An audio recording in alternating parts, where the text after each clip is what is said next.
Bonjour ou bonsoir à tous, vous qui regardez les vidéos, que ce soit le jour ou la nuit, ici DVD Pro Souvenir, et aujourd'hui c'est encore un pay-per-view de la WWE, oui, j'allais dire un autre nom, mais voilà.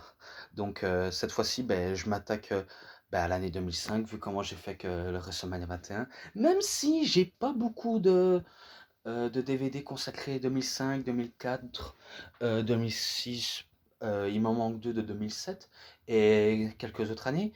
Mais là, maintenant, assez parlé, je vais vous le montrer directement. Donc voilà. Donc le DVD de SummerSlam 2005 avec Rose SmackDown et l'affiche de rêve Michaels Hogan. Qui s'en rappellerait même pas. Peut-être les nouveaux ne s'en rappelleraient pas, mais les plus anciens, oui. Un petit peu comme moi, mais sauf que j'avais vu les résultats quand j'étais gosse en 2005 et ça me surprenait, même si la plupart, tout ce qu'ils avaient prédit et tout ce qu'ils avaient mis comme rivalité en feud, je les avais un petit peu oubliés. Voilà, même si le match, on va dire, n'est peut-être pas parfait, mais il y avait un côté qui marchait très bien. Donc voilà, là on voit Shawn Michaels et Hulk Hogan. Ici, on voit JBL, Batista, Michael Hogan, bien sûr, John Cena et Chris Jericho. Donc cette fois-ci, on a la liste des matchs. Par contre, je n'ai pas le petit, la petite liste des matchs, malheureusement. Je n'ai peut-être pas. Et il est en version française, bien sûr. Donc voilà. Alors, je sais bien que je vais citer la plupart des matchs qui ne sont pas sous la jaquette, mais je vais vous le dire directement. Euh, Tout d'abord, en match simple. Donc voilà. Je le dis, hein, comme ça vous savez bien. Chris Masters contre The Hurricane. Et c'est Masters qui bat Hurricane avec un Masterlock. Donc voilà, ce match-là, je mets un, un petit 3. Je mets un petit 3. Ensuite, là c'est marqué. Chris Benoit contre Orlando Jordan pour le titre des États-Unis. Donc c'est marqué, hein, voilà, vous avez compris. Je passe directement à la fin, hein, comme ça je suis pas là à vous endormir directement. Euh, c'est euh, c'est Chris Benoit qui bat Orlando Jordan avec un Creeper Crossface. Donc victoire de Chris Benoit. Et ce match-là, je lui mets un, un 3,20 car je l'ai trouvé sympa. Donc je sais pas si vous êtes d'accord avec moi. Ensuite. Matardi contre Edge. Donc voilà. Leur rivalité n'était pas terminée. Et en plus au milieu, Lita. Donc voilà, au moins vous avez peut-être vu le délire. Donc je m'en rappelle beaucoup, beaucoup d'intensité, hein, et aucune pitié dans les yeux de Matardi. Donc il veut laisser épargner Edge sans en aucun cas, car il va commencer ce qu'il avait déjà commencé. Donc il va le faire ce que aucun autre être humain a osé faire à Edge. Et attendez, si je me rappelle bien, ils, ils se battent comme des chiffonniers, hein. Moi, c'est ce que je me rappelle, ils se battaient comme des chiffonniers. Et, euh, et après, Edge prend l'avantage, il se défend pas mal, parce que oui, il va pas se laisser boxer la figure pour longtemps. Donc, il riposte. Et si je crois bien, Matardi va finir en sang, une nouvelle fois. Donc, il va finir en sang. Par contre, le finish du match était un petit peu... Ah, je sais pas, j'étais très mitigé sur la fin. Je me disais, il y a moyen pour que Matardi gagne ou on ne sait jamais. Edge est capable de le battre à tout moment, vu comment c'est un opportuniste. Et bien là, si je vois bien ce qu'il m'a dit, il bat Matardi par KO technique. Non, moi je pense qu'il le bat par KO. Ou alors peut-être qu'il y a eu match nul.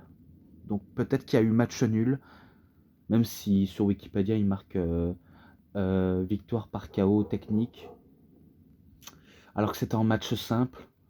Mais ça continue à se battre, hein, ça continue à se battre. Mais par contre, ce match-là, je pense pas l'avoir déjà noté auparavant pour SummerSlam. Qu'est-ce que je pourrais lui mettre, moi, vu comment il y avait beaucoup d'intensité et, euh, et d'histoire autour.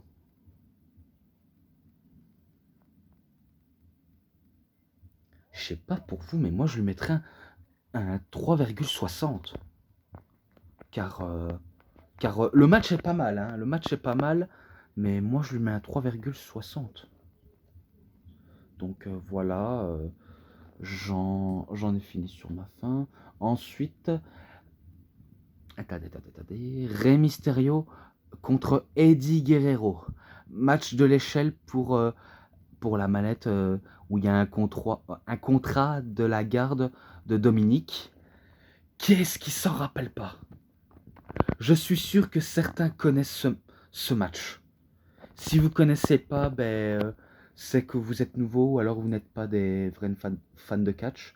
Mais si vous vous en rappelez, je suis sûr que ça vous dit quelque chose. Eh ben, ce match était une dinguerie, vraiment une dinguerie. Eddie Guerrero savait très bien jouer dans le sadisme et Rey Mysterio, il joue de l'aspect justicier. Donc il veut pas laisser Eddie Guerrero partir avec son gosse. Donc il veut pas partir le laisser vivre chez lui. Donc pour ça, ça finit en match d'échelle.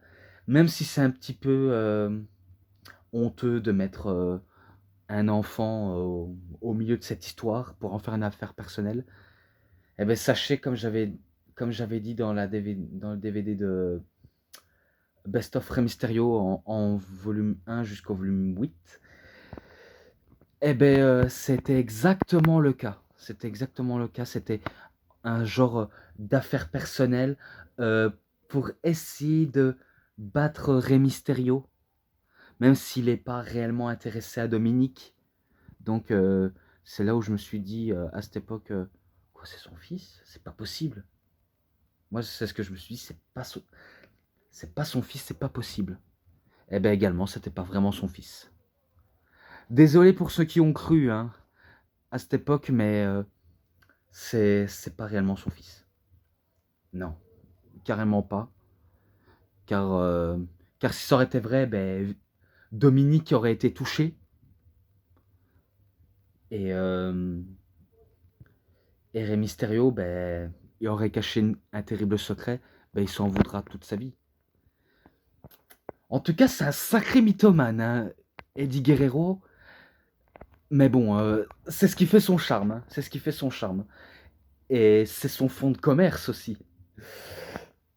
Mais autrement, il était épique ce match. Je m'en rappelais, je vais un petit peu m'attarder dessus. Je m'en rappelais quand Dominique il passait la barrière, il essaie de faire tomber Eddie Guerrero. Bien sûr, Guerrero n'était pas content. Il, il voulait qu'il lui fasse un câlin, mais Dominique ne voulait pas.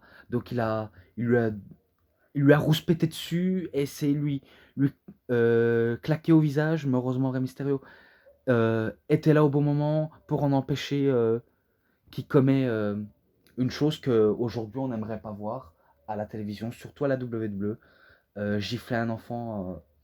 Faut savoir, faut pas frapper un enfant en public. Donc j'espère que vous êtes conscient, ne jamais frapper un enfant, même si il fait semblant de pas vous écouter, même si il est difficile. C'est un petit chenapan. Mais bon, pas le cas de Dominique à cette époque. Hein. Mais bon, ça nous sortait très beaux moves et des beaux enchaînements. C'est vrai que les deux communient très bien ensemble. Au moment où Eddie fait ses Los Tres Amigos sur Ray, eh ben, il a la porte ouverte pour aller chercher la mallette, mais Vicky Guerrero, intervient en disant non, s'il te plaît, ne fais pas ça, ne remporte pas la mallette. Et après, ben, Eddie n'a même pas voulu écouter, donc Vicky, qu'est-ce qu'elle a fait? Elle l'a poussé et il s'est fait guillotiner. Et du coup, ça laisse Rey Mysterio tranquillement aller chercher la mallette et le décrocher. Tandis que Eddie Guerrero il se fait retenir par sa femme. Et ben, il remporte le match et il prend dans les bras son fils. Et après, l'épouse de Rey Mysterio, soulagée que Rey Mysterio a réussi à conserver la garde de leur enfant, eh ben, elle le prend dans ses bras, même à Dominique, et dit, étant pas content, il pète un câble, il s'en prend à l'échelle. Et c'est là où Rey Mysterio, il prend la mallette et il lui cogne dessus. Voilà, je spoil un petit peu ceux qui l'ont déjà vu, mais après, je suis sûr que certains d'entre vous, tous l'ont déjà vu, exception. Donc voilà, c'était la fin de ce match. Je crois que j'en ai déjà assez trop dit. Et ce match-là, je lui avais mis... Je vérifie. Je lui avais mis un 4,5. Oui, je lui avais mis un 4,5. Donc voilà. Ensuite, je continue. Qu'est-ce qui est après ce match-là Kurt Angle contre Eugène. Dans un match simple pour le médaillé olympique de... Ah ouais, même sa médaille était en jeu. La médaille d'or olympique était en jeu. Et j'aime bien Eugène essayer de faire son Kurt Angle. Il essayait de faire comme Kurt, mais il n'y a que Kurt, je crois qu'il peut un peu faire mieux, même si Eugène fait un peu le perroquet. Je me rappelle qu'il imitait les prises des grands catcheurs, comme The Rock, comme Hulk Hogan, comme qui encore il essaie d'imiter. Peut-être pas Stone Cold, mais qu'est-ce qu'il essaie d'imiter? Peut-être pas Triple H, mais ça m'étonnerait ça. Non, je sais vraiment pas qu'il essaie de l'imiter, Eugène. Mais bon, assez trop parlé. C'est une victoire de Kurt Angle sur Eugène, qui lui fait un ankle lock et Eugène il abandonne suite à la grosse pression. Donc voilà. Et ce match-là, il était sympa. Il était vraiment sympa. Je lui mets un 3,10. Donc, donc voilà. Ensuite, encore. Je vais là. Encore match simple. Donc oui, il n'y a que des matchs simples. Randy Orton contre l'Undertaker. Et que bien sûr, il est accompagné par son père, Bob Orton. Et bien là, je suis sûr que certains d'entre vous pensaient que c'est l'Undertaker qui allait battre une nouvelle fois Randy Orton. J'allais dire une bêtise, mais non. L'Undertaker essaie de battre Randy Orton. Là, ça va prendre le dessus. Là, c'est sûr, la famille Orton va se jouer de l'Undertaker. C'est là où l'arbitre, je crois, il fait diversion. Et Randy Orton fait un RKO sur Undertaker et qui le bat. Donc victoire de Randy Orton. Et ce match-là, je lui mets un 3,50. Je lui mets un 3,50 direct. Ensuite, match pour le championnat de la WWE en simple, bien sûr. Ouais, exactement. John Cena contre Chris Jericho. Donc vous avez vu comment les deux hommes se sont déjà battus à de nombreuses fois. En tout cas, c'était la feud qui faisait peut-être pas trop parler, mais qu'il était ultra sympa. Donc je me rappelais que j'ai adoré ce match aussi. Donc ouais, il y a que des bons matchs aussi dans celui-là. Et est-ce que je me rappelle d'autres? Est-ce que je m'en rappelle? Je me rappelle des grosses prises des deux. Que ce soit le côté bagarreur de John Cena et le côté technique de Jericho. Ça pouvait donner à quelque chose, même si honnêtement, John Cena n'a pas, on va dire, été un grand technicien, mais il s'adapte quand même aux techniciens, même si, même si c'est pas trop son truc côté technique. Eh ben, spoiler, il bat Jericho avec un FU, qui est un Attitude Adjustment. Et ce match-là, je lui mettrais un 3,40. Voilà, je lui mets un 3,40, voilà. Et ensuite, il en reste deux, après c'est terminé. Batista contre John Bradshaw Layfield JBL. Un match aucune prise interdite pour le championnat du monde poids lourd. Donc voilà, j'ai déjà assez dit. En plus, je l'ai dit dans Animal Unleashed. Bon, allez, je passe directement. Hein. Batista BHBL avec un Batista bombe sur les escaliers en acier. Donc voilà, je m'en rappelle très bien. Et ce match-là, je lui avais mis un 3. Donc je passe directement, je l'ai mis un 3. Et ensuite, au main event, Hulk Hogan contre Shawn Michaels. Un combat de légende, icône contre icône, ou légende contre... ouais, même légende contre icône, ça peut aller dans les deux sens. Légende contre icône, icône contre légende, bref, vous avez compris. Même si c'est pas, on va dire, un des meilleurs matchs, il y en a qui peut dire que c'est pas un des meilleurs matchs, ou alors peut-être que c'est pas du beau catch, mais je me rappelle qu'il était plutôt pas mal, car cette fois-ci les deux pouvaient se foutre sous la gueule, et que Shawn Michaels voulait au moins pour une fois enterrer Hulk Hogan en plein match. Et ben c'est là où Hulk Hogan, il finit en sang, et ils auront utilisé des trucs, des objets, et je me rappelais que Shawn Michaels va bumper comme un malade, et que j'ai même fait une review sur l'ultime anthologie de Hogan, donc ça je me rappelle très bien.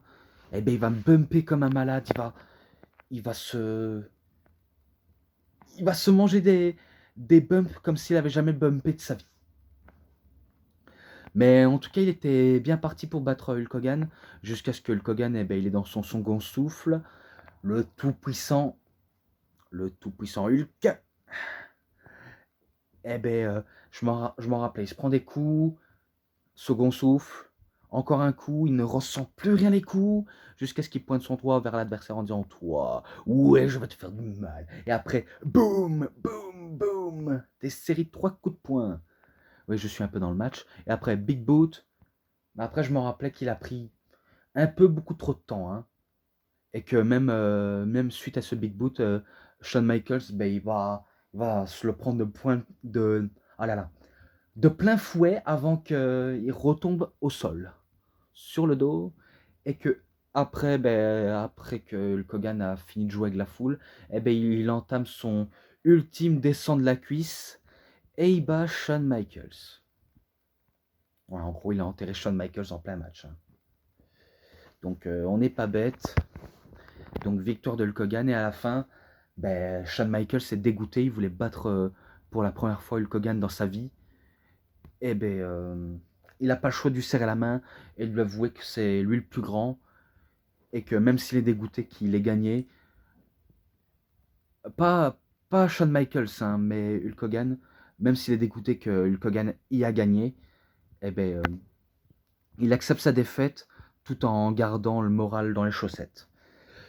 Et après, le Hulkster, il célèbre avec la foule.